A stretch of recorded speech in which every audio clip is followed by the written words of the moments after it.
Welcome, everyone. Dave Dubeau with another episode of the Property Profits Real Estate Podcast. Today, zooming in from beautiful Long Beach, California, Scott Choppin. Scott, how are you doing today? I'm doing good, Dave. Great to be here. Thank you for the invite. My pleasure. So Scott is an experienced real estate entrepreneur who's doing something kind of different, which I'm very curious to find out more about. And that is that he and his company have created something kind of new that they call the Urban Townhouse. Urban Townhouse. So, Scott, let's just start with that. What the heck is an urban townhouse? What does this even mean? Yeah, no, I appreciate the question, right? Nothing like, good definitions when you start having a conversation. So, urban townhouse is a style of workforce housing. And then you go, well, what's workforce housing? So for us, workforce housing is building a new construction rental housing product for middle income families. And we also have middle income roommates, right? Like during the pandemic, roommate situations are actually a high growth area for us. But the intention was to serve a part of the marketplace that wasn't being served, right? So if you think about your classic real estate marketplace related to rental housing, on one end of the spectrum, you have what I call true affordable housing. That's government subsidized, maybe social housing, public housing, people might call it. On the other end of the spectrum, you have true market rate, maybe luxury, income's really no object.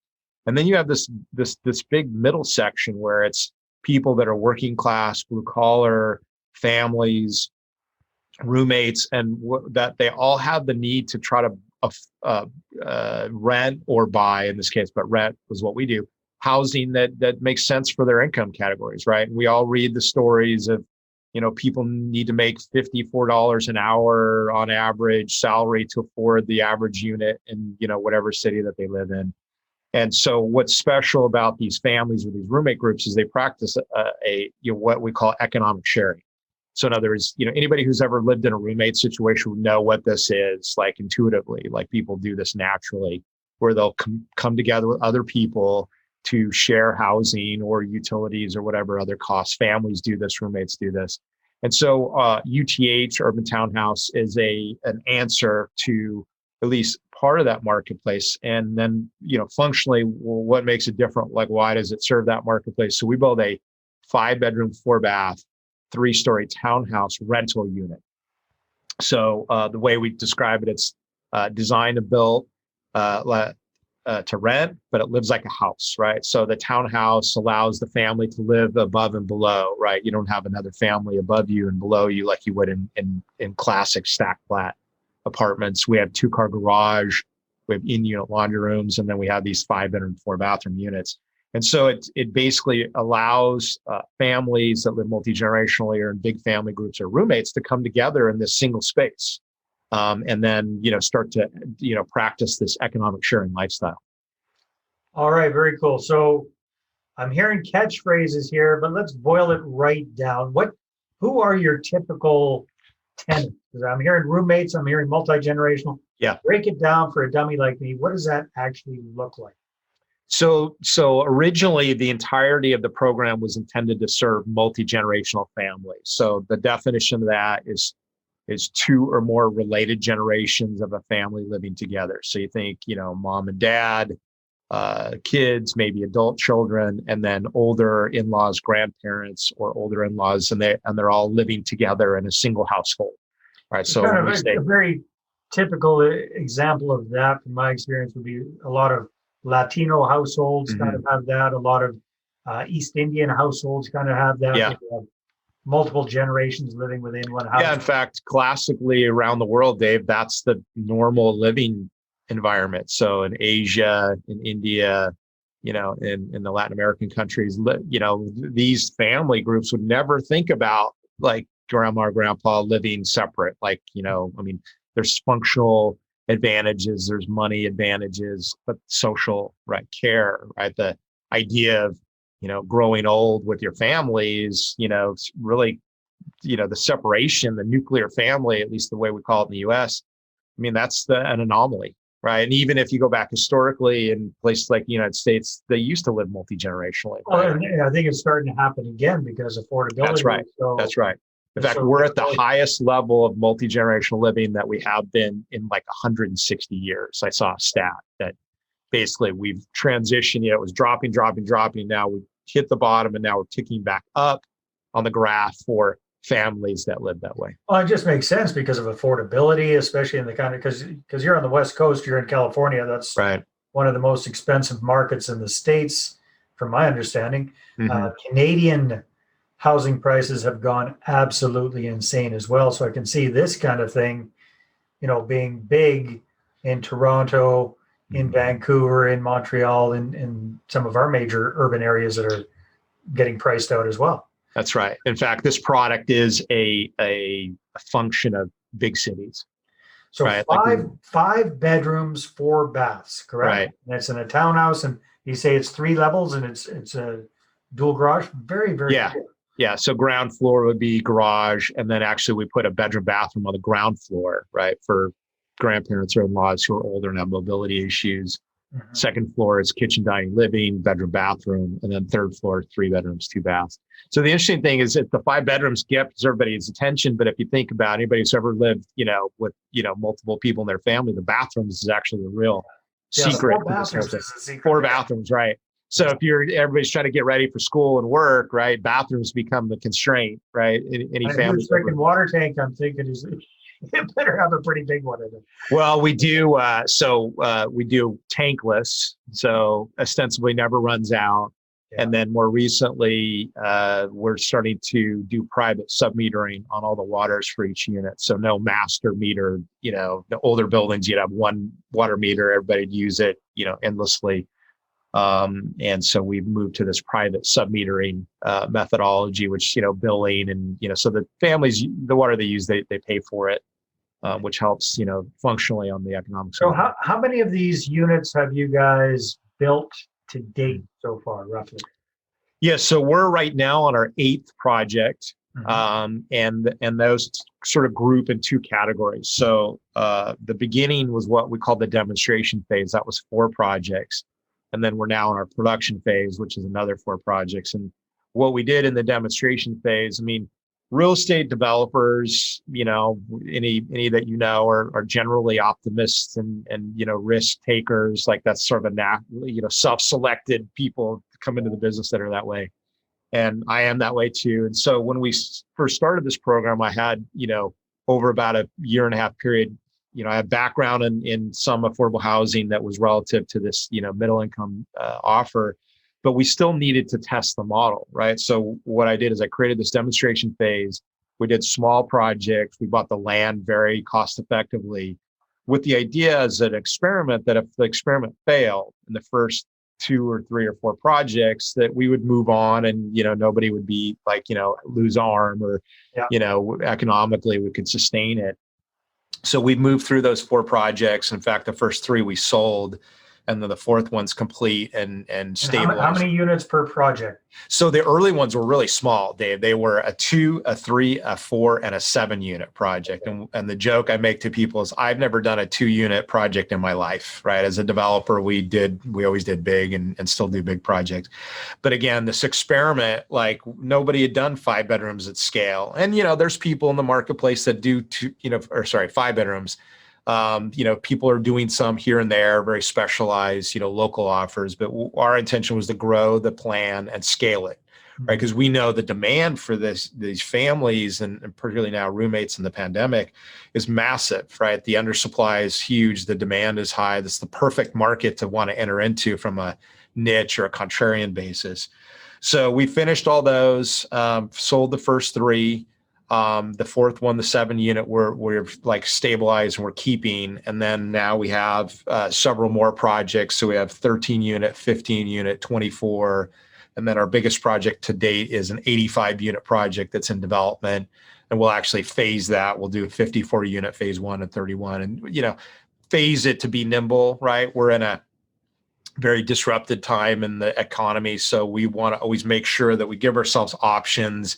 When you're a developer and you take on a single phase 100 unit project, you're making the whole bet, right? Like you can never change that. So one of the ways to mitigate risk is you break it in half or you break it into thirds. You go, okay, I'm going to build the first phase. If that goes good, then we can start the second phase. just a way of mitigating risk, and one of several methodologies that we use to mitigate risk. Because at the end of the day, as a real estate developer, risk mitigation and conservative underwriting are the name of the game. I mean, we need to produce returns for ourselves and investors, and we've done that, sure. admirably, I would say. But we need to survive and then thrive, right? So Scott, I want to understand the model a little bit more. So you've got a number of these up and running already. You sold off a few. You're holding on to some. You've got new projects in the go. That's great. But again, just to get my head around your target market. So the tenants that you have in these projects right now, where are they coming from? So what kind of living situations were they in before? And how many of them are roughly family units versus roommate type situations? Yeah. And then one kind of last idea is how does revenue and cash flow with this kind of product compare with a more traditional house, for example? Yeah, so the families are always super local. Like, we rarely get a family that is imported from out of market. Occasionally we have that, but interestingly enough, we always get everybody super local. And the reason for that is that they have what I call stickiness. And what stickiness is, they have strong local social networks. And this is actually a huge advantage once you rent to them, why they stick around even in tough times. Think about it, school, kids are in school, churches down the street, extended families close by that generally are natively from the local area. And interestingly enough, what we've tracked is that the commute to work for the jobs that they have, which is predominantly service oriented, are between 10 and 20 minutes. So they're sort of like pairing their work life with their home life. And, these are not people that commute for 1 or 2 hours a day each way. They would work at Starbucks, or they'd work at, repairing cars locally, or maybe they drive a bus, right? These would be like typical profiles. So these really are kind of lower middle class type folks. Yeah, I call it blue collar, but it's 80 to 120, 180 to 120% of median income would be the income levels, right? But one of the special things about these families, and this is true with roommates too, is we have multiple earners in the household. Yeah. That's a real key for recessions and affordability, because in recessions, you have 2, 3, 4 people working. Well, if one person loses their job, the family sustains, right? They've got other incomes and they classically are sharing incomes and expenses. This economic sharing happens naturally, right? We don't make it happen. They're already living that way. We just happen to find them, or they find us and they move into our unit, right? So a lot of times super local. They might come out of 2 apartments. Like, we had a family that was like a mom and dad, or a mom and her kids and a dad and her kids, and they actually were getting married and combining their families. So we pulled them out of 2 units. We pull them out of an overcrowded housing situation. So their family of 6 living in a 2-bedroom apartment, right? Yeah. And that's obviously that's not preferable. So that would be the families. Now, the roommates are interesting. In the pandemic, this is something, we always knew we would have roommates, right? Like, that was just, but we've had a huge increase in roommates. And what's happening is, as companies convert to working virtually permanently, they're releasing their employees from their location that they work traditionally. I worked in this city or that city, and they're like, go live wherever you want. You're released from, your geographic chains. And so we're finding is roommate groups that are coming together from some other affinity, as what I call it. In other words, they were friends before, or they were college roommates, or they had something in common that, that brought them together. And then what they're doing is they're selecting a location where they all choose to live, as what I call location agnostic, right? They don't care where they live, like for their job. But what they do is they pick, we want to be in Orange County. We want to be in California. Yeah, right. Like, that's right. And, so what's happening is they're attracted to our unit size, our bedroom count. And then the interesting thing is, a lot of times we're getting 3 people that rent a 5-bedroom. And what they do is they occupy 3 bedrooms, to live and sleep. And then the other 2 bedrooms become work from home space. Interesting. So that was not expected. The pandemic came and obviously changed, very radically and quickly people's living style. The other thing we're seeing is, because we're a townhouse, you go out your front door and there's no hallway or entry foyer elevator. You're going out in the sunshine and the clear air. And then on the other side, you'd have your garage, your 2-car garage, which, goes on a common driveway. So the building format doesn't have shared common space, at least inside interior common space. So that's been a unique. And then having new units, by the way, that nobody's ever lived in during the, coronavirus era is like a real key. I mean, we always have done that. New construction we've always done that. That's all we do. It's become a competitive advantage to say no one's ever lived in this unit. Yeah, it's perfectly clean. How do the rents compare to like a house in that area? Like where your rent level? Give me an idea of what you're renting one of these units out for. So I'll give you a couple statistics. So when we first started the program, it was always my speculation that we competed with rental homes, just like you described, like single family house for rent in the neighborhood. And so what we would do is we would always tag our rents off of what the local house rental market looked like. So in Fullerton, one of our projects, we'd find the houses that were for rent that were comparable, say 4 and 5 bedrooms, and then we try to be $200 or $300 or $400 a unit, per month per unit less than the comparable house, right? We knew we didn't have a big backyard and a big front yard and a white picket fence, right? And I always told my leasing teams, I said, if a family had their choice, they'd always rent a house on a lot with a backyard and a white picket fence. That's like, that's the American dream, even if it was a rental model, right? But what's interestingly is the tenants that are coming to lease with us, they don't even think of themselves, Dave, as house renters. Like they're apartment renters in their mind. And what's happening is they're finding our 5-bedroom apartment unit. That's how we advertise it. And they come and check it out and they go, oh, this is really nice. Is this for sale? And we go, oh, no, it's for rent. Oh, so if I wanted to move in here, I could rent this? We go, yes. At first we're scratching our head going like, but we realized that it was so different that these families didn't even believe that it was, not that it was real, they could see it, but that like, this is so unusual. Yeah. Huge key, right? Really noteworthy for tenants to see this. Okay. So to answer your question, we're renting on average a 5-bedroom, 4-bath unit for $3,500 a month. That's our rent really throughout, LA and Orange County, pretty standard across the board. That's about $2 a foot.